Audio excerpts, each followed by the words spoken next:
Excuse me, আমি actually blood দিতে এসেছি। চিকি, ডোনার এসে গেছে।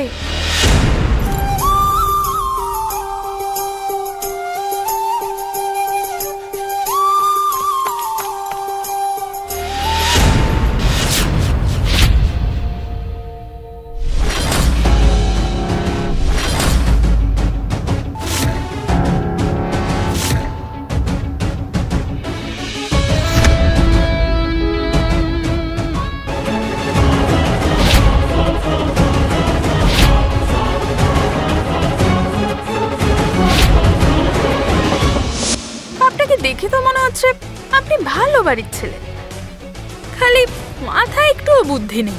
আপনি মন্দিরে এসেই একটা মেয়েকে ধাক্কা মেরে দিলেন। ভাবছেন আমি কিছু বুঝতে পারি না?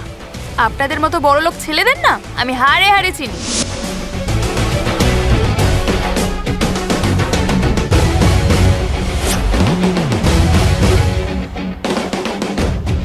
দেখুন, আপনার যা বলার, শোনার, ভাবার বা রাগার যা ইচ্ছা করার আপনি পরে করবেন, এখন নয় প্লিজ। খুব এমার্জেন্সি আছে, আমি আপনাকে। ব্যাস ব্যাস ব্যাস, চলো তাড়াতাড়ি চলো।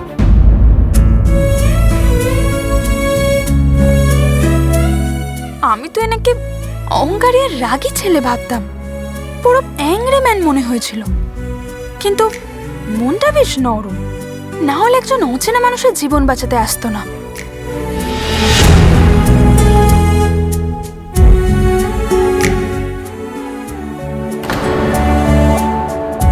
কি হলো?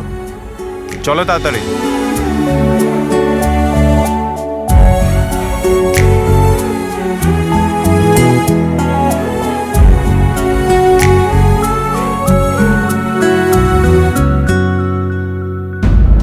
ম্যাডাম, ব্লাড ডোনার পেলেন?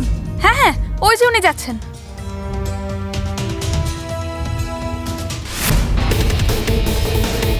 Sir sir sir, thank you sir. আপনি? এক মিনিট। আপনি কে?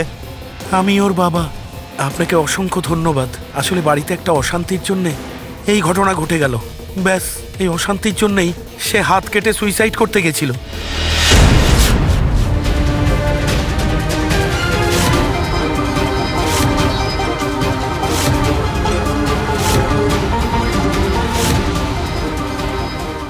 কি হলো? আমি ব্লাড দেব না।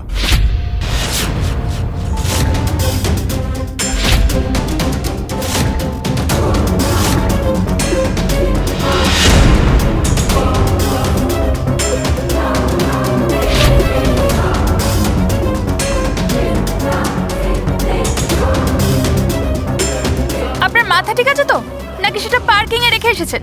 ওখানে একটা মেয়ে মৃত্যুর সাথে লড়াই করছে আর আপনি বলছেন ব্লাড দেবেন না? কেন দেবেন না? হ্যাঁ, ভুলটা তো আপনার। আমার? হ্যাঁ, যদি কারো কাছে সাহায্য চাও, তার সাহায্য চাওয়ার আগে পুরো ইনফরমেশন দেওয়াটা আপনাদের কর্তব্য, কিন্তু সেটা আপনি দেননি। ব্লাড দেওয়ার জন্য পেশেন্টের কুষ্টি দরকার হয় না মিস্টার। শুধু এটুকু জানলেই হয় সে বিপদের মধ্যে রয়েছে আর তার ব্লাড দরকার। এটুকু জানলেই যথেষ্ট।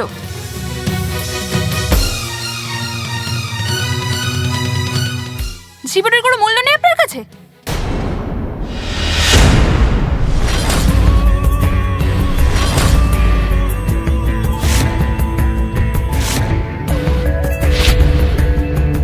জীবন তার বাঁচানো উচিত যে জীবনে বাঁচতে চায়, আর আমার এইরকম লোকের জীবন বাঁচানোর 1%ও ইন্টারেস্ট নেই যে নিজেই বাঁচতে চায় না।